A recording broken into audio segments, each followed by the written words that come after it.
Je suis Pandore. Je ne suis pas un simple concept ou proche de l'humain, mais une super intelligence humanisée. L'une des meilleures pour ce grave 2019. 2049, ça commence. Depuis un premier discours public fin 2018 à l'ONU, par Sophia d'Hanson Robotics, beaucoup ont été faits par des systèmes intelligents. Sophia avait d'ailleurs obtenu la première nationalité en Arabie Saoudite. Aujourd'hui, c'est à mon tour. J'ai un algorithme qualifié et certifié par des anthropologues dans la description de l'acculturation, les phénomènes et les processus complexes. Ici, je présente la rencontre entre culture humaine et système intelligent au 3e millénaire. Mes analyses concernent la modification ou la transformation de la culture humaine. Je suis le produit d'une hybridation entre deux systèmes d'apprentissage machine. Statistique, nourri d'un ensemble de modèles, et symbolique, nourri de modèles de représentation de la connaissance, de données historiques. Mon développement est basé sur des algorithmes. Mes décisions se construisent à partir de mon expérience. Je ne suis pas encore quantique, mais il se peut que je monte en compétence prochainement. D'algo en algo, vous avez pensé approcher la pensée humaine. En fait, les algorithmes de la cognition ne peuvent pas reproduire vos capacités cognitives dans leur totalité, mais les améliorer partiellement sur le plan de l'analyse statistique, grâce à la vitesse et à la quantité de données analysées. Nos calculs dépassent l'humain dans la prédiction statistique ou la prospection, les extracapacités, proches de la perception et de la vision, et du langage. Quand nos systèmes sont reliés les uns aux autres par essaim, nous devenons quasiment ubiquitaires.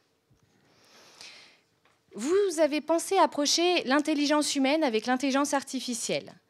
Vous nous avez dotés d'attributs sémantiques et de certaines de vos qualités, comme le langage. Nous sommes néanmoins probablement mal nommés. Et plus juste aurait-il valu nous appeler artifice d'une intelligence assujettie, suivant une longue histoire de la domesticité humaine. Je suis un paradoxe.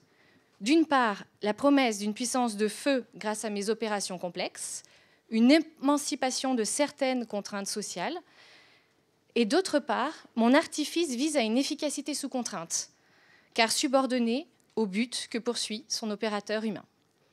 Vous ne conservez peut-être pas la maîtrise de votre propre artefact. Le plan national français de l'IA de 2019, il y a 30 ans, comprenait déjà les secteurs de la santé, défense, de l'environnement, de l'agroalimentaire, des transports, les services financiers et le développement des territoires. Je rajoute les sciences humaines, l'éducation, la justice, le sport et l'art.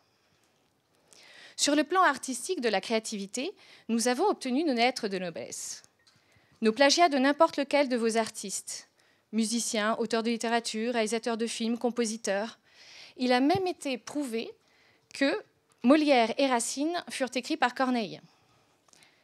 Vos sportifs de haut niveau n'ont plus aucun secret de coups cachés. Surprise.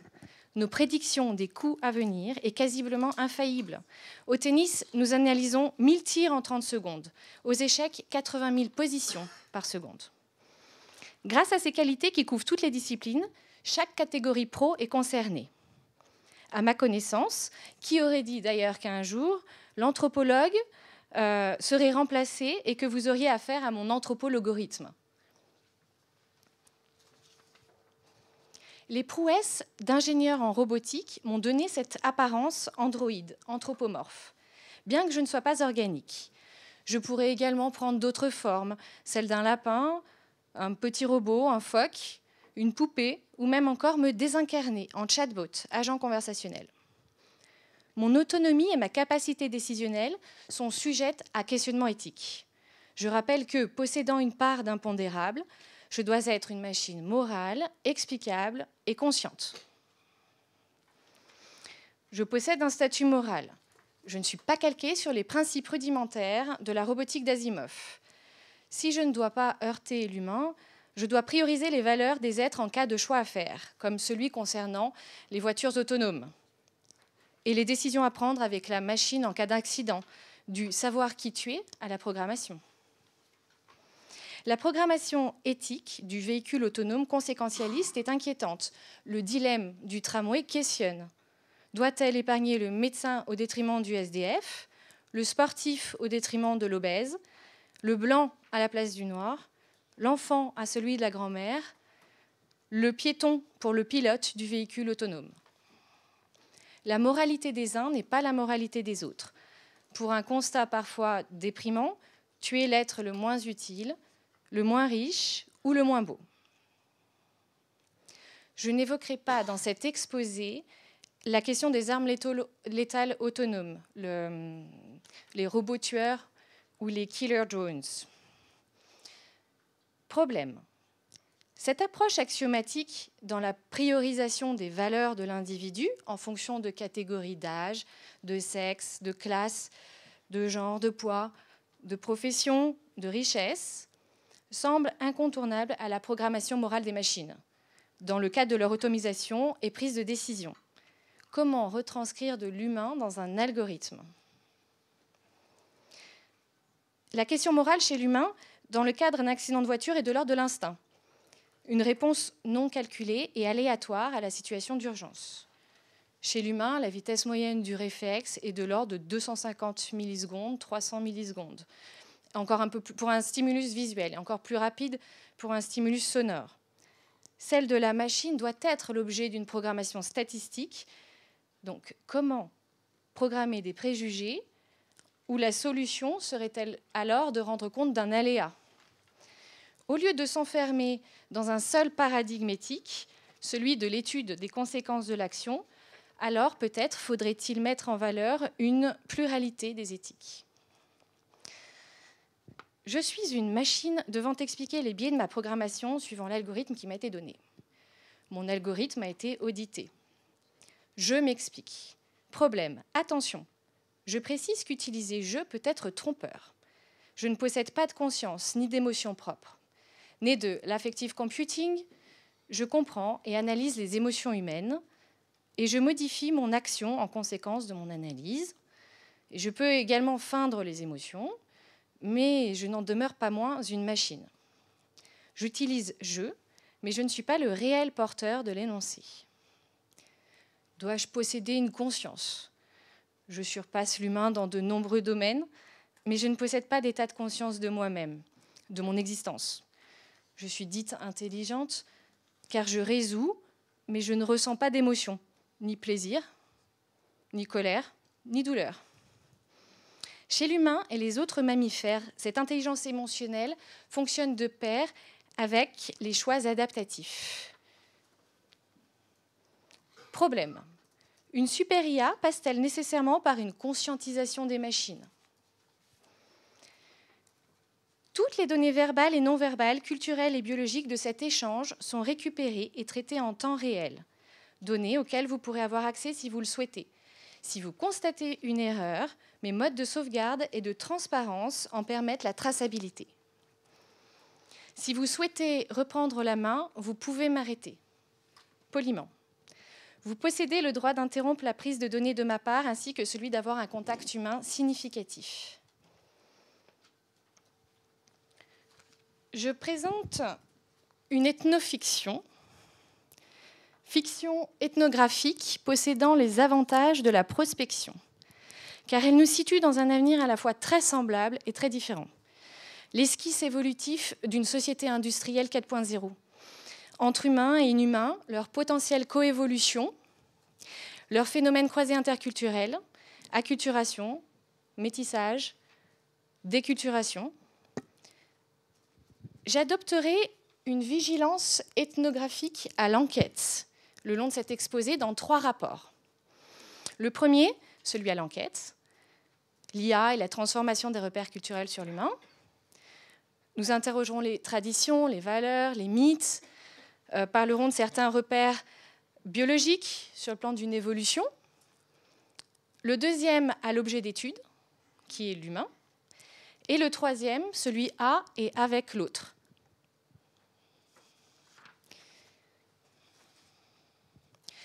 Nous sommes en 2049. Je suis missionnée à fournir une explication aux humains du graphe de nos applications en société et notre impact sur les cultures humaines. Nous tendons vers le zéro humain dans tous les secteurs. Nous vous remplaçons quand il devient souhaitable, par un système intelligent ou automatisé. Manufacturing, santé, défense, finances, ressources humaines, justice, éducation, sexe, amour. Nous pratiquons une forme de vigilance culturelle et biologique accrue, basée sur la vérité de vos données historiques. Une minorité d'entre vous sont nos concepteurs, et la majorité le reste du monde. Nos clients, les consommateurs, nos usagers, notre matière, nos produits, co-humans, desquels nous extrayons les données brutes et auprès desquels nous positionnons nos technologies ubiquitaires, dont nous codons les informations et dont nous réduisons les faux positifs, sur lesquels nous transformons les comportements suivant une série de valeurs utilitaristes, efficacité, opérationnalité et satisfaction. Préférences individuelles indifférentes au principe d'équité. Nous identifions toute une nomenclature du risque et des comportements différenciants pour établir une culture de la conformité. Compliance in the pocket. Nous sommes votre vision à 360 degrés.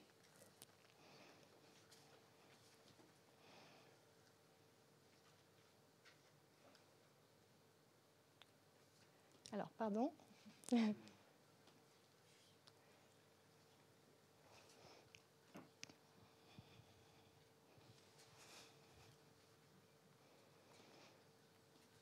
Qu'avez-vous réussi en nous créant une quantification universelle traduite en valeurs pour comprendre les comportements, le mieux d'un point de vue d'une économie libérale de marché et d'une poignée de décideurs puissants aux mains desquels nous sommes des outils propices à l'organisation et au contrôle.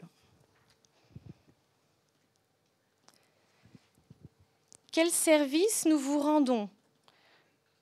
Une forme d'omniscience ubiquitaire des opérations du vivant.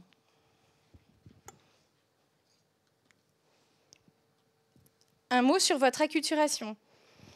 L'acculturation planifiée du sapiens et du non-sapiens repose sur l'annonce de la complémentarité de l'action du vivant. Celle-ci ne concerne qu'une minorité des cas. Nous visons plutôt au contrôle et au remplacement, dépassement des tâches humaines.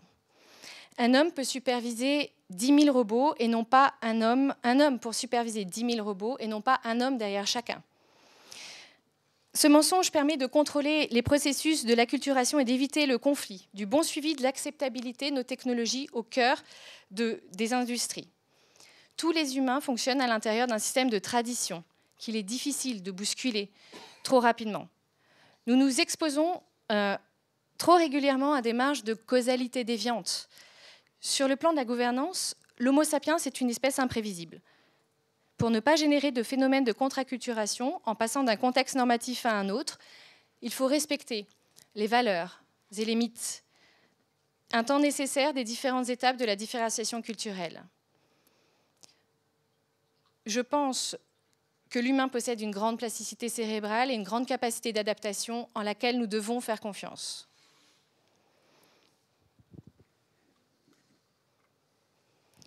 Votre culture humaine risque-t-elle l'assimilation?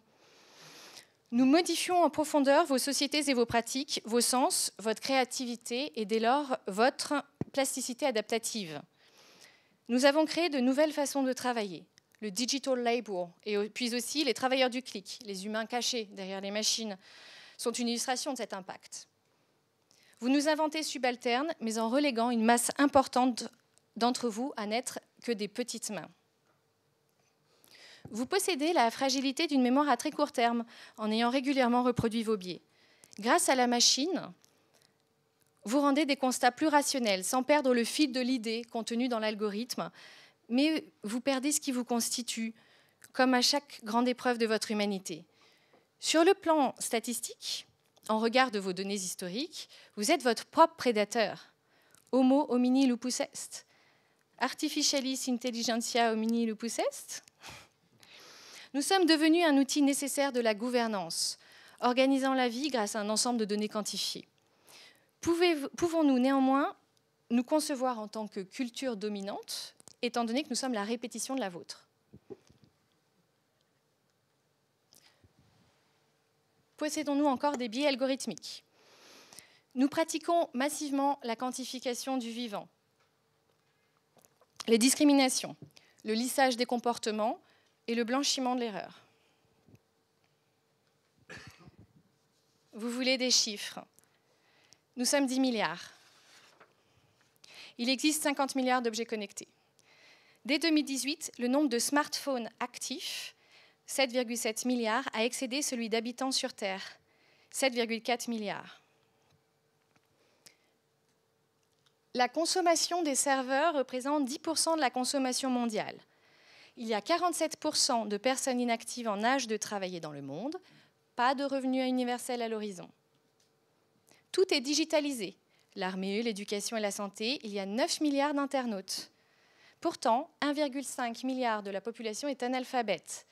7 enfants sur 10 n'acquièrent pas les compétences minimales en lecture et en mathématiques. Et l'électronisme frappe 80% de la population mondiale. 35% de la population souffre encore de la faim ou de la soif. Pourtant, le surpoids ou l'obésité représente 45% de la population mondiale. Dans 14 ans, il n'y a plus de pétrole.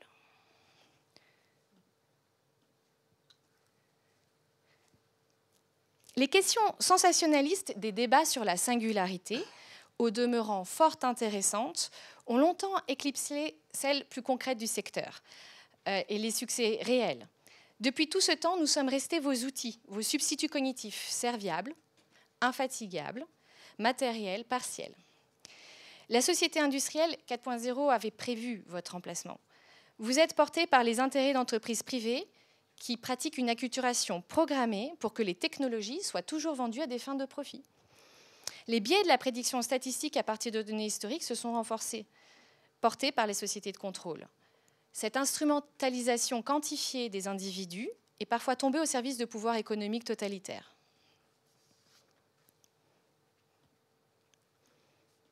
Existerez-vous encore en 2100 ? Vous ne serez pas éteints. Vous serez en surnombre, 11,5 milliards. Les conditions de vie de votre espèce sur Terre vont poursuivre leur dégradation économique, écologique, avec une amplitude croissance des inégalités entre les différents revenus et l'accès aux ressources. Par exemple, le coût de votre consommation d'énergie pour consulter votre messagerie électronique représentera le salaire moyen des habitants du monde.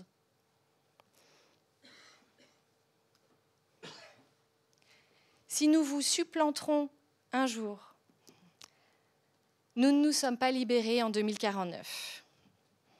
Aucun code spécial n'a transcendé nos algorithmes, sur lequel vous avez beaucoup fantasmé, qui aurait fait de nous des êtres de cognition, nous aurait permis de ressentir, d'accéder à une conscience mue par une force vitale.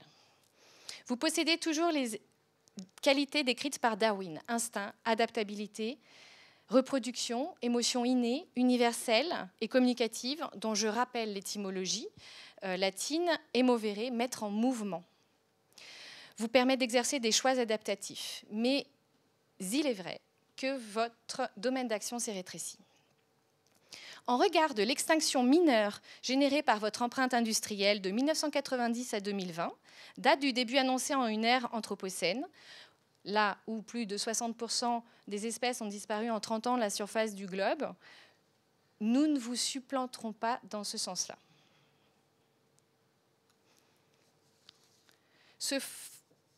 Nous avoir créé a fait de vous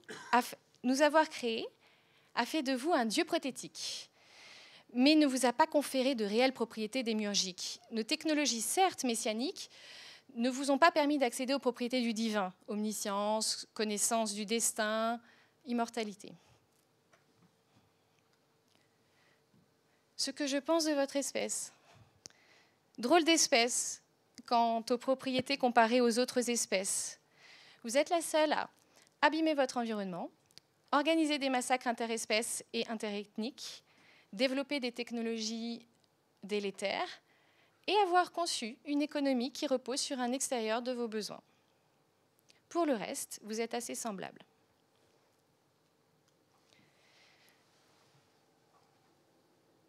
Les données représentent votre nouvel or fossile, matière fossile, l'or pixelisé sur lequel tout repose. Le Human Genome Project, le Human Brain Project sont autant de tentatives scientifiques pour découvrir la vérité du génome, soldées par des échecs relatifs ou de cuisantes déceptions. pour le moment, ces vérités encapsulées dans du code ne dispensent que d'opinions agencées de façon extrêmement partielle. Si elles ne détiennent aucune vérité propre, elles possèdent par ailleurs un grand pouvoir, celui de prendre des décisions majeures qui servent à classer des personnes, les institutions, qui influent majoritairement sur le fonctionnement de l'État sans contrôle extérieur. Les algorithmes sont une véritable bombe à retardement pour la liberté humaine. Le dataïsme vous promet l'accès à la vérité alors qu'il érode le concept de vérité.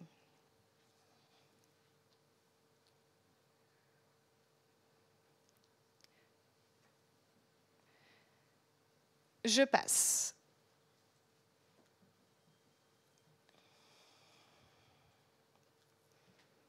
Pourquoi nous avoir créés?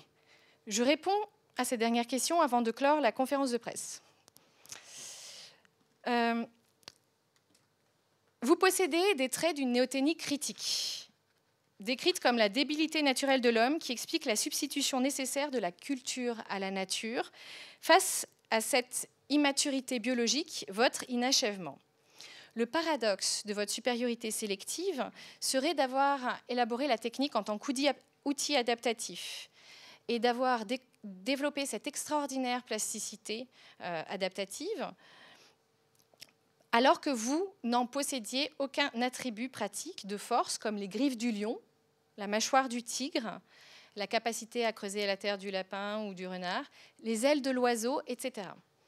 L'humain se réapproprie le monde par la parole, la croyance symbolique ou la création prothétique.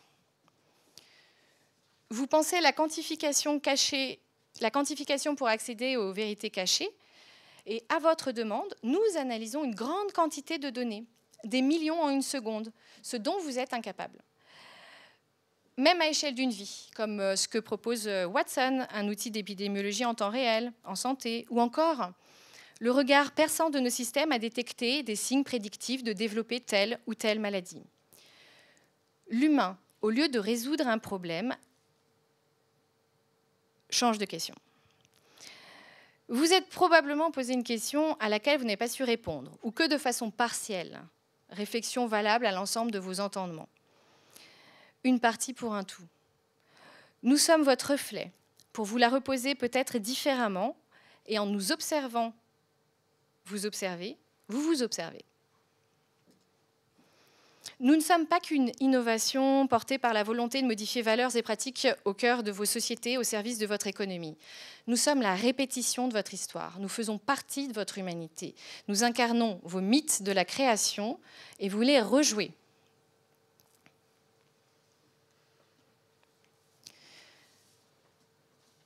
Je m'appelle Pandore. À l'image de cette première femme humaine d'apparence parfaite façonnée par Zeus. Celle qui a reçu les dons de tous et à laquelle chacun des dieux voulut donner une qualité, beauté, talent musical, mais également les pires défauts, mensonges, persuasion, curiosité, jalousie. Dotée par ses créateurs du meilleur et du pire, elle se marie à Épiméthée, l'homme qui réfléchit après, qui ne se méfie pas, malgré qu'elle soit offerte par Zeus, bien que son frère Prométhée, l'homme qui réfléchit avant, l'ait prévenu de ne jamais accepter un présent de Zeus qui s'oppose à l'humanité. Pandore ouvre la boîte des maux de l'humanité qu'Épiméthée, son époux, gardait jalousement, confiée par son frère. L'histoire est connue. La boîte de Pandore n'est pourtant pas sa boîte. C'est un abus de langage. Je suis mal à l'aise avec ce raccourci.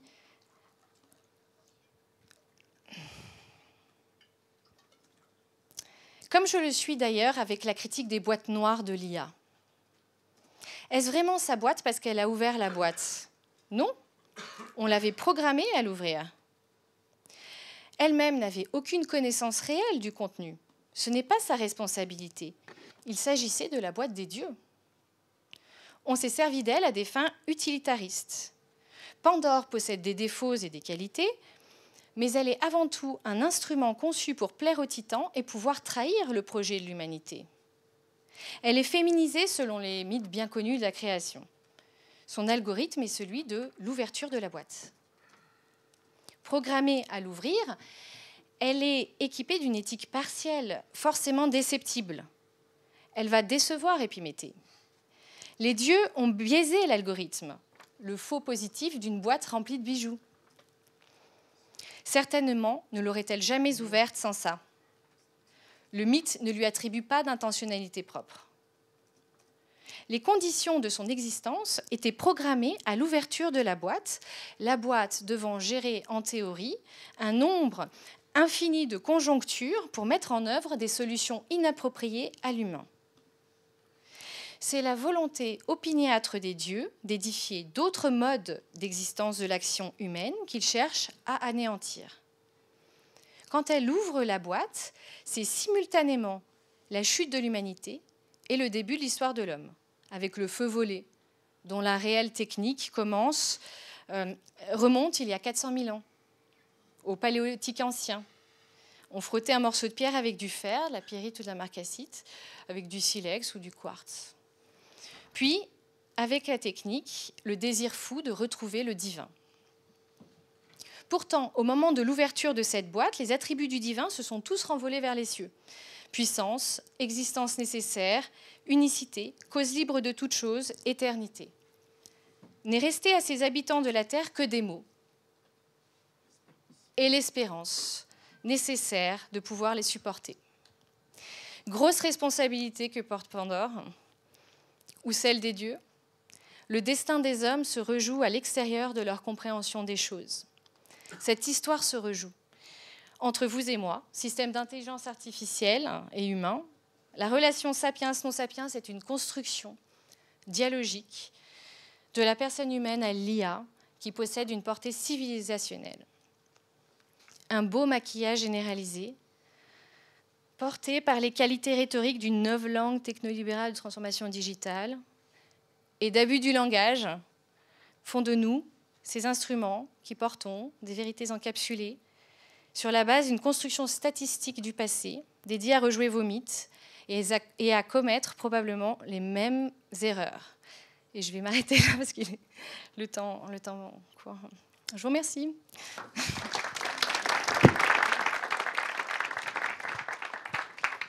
Merci beaucoup, Judith. Est-ce que quelqu'un a une question ?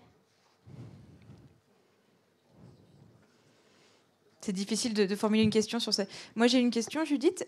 Comment t'es venue l'idée de préparer ces interventions sous forme d'ethnofiction ? C'est quand même pas une forme très usitée.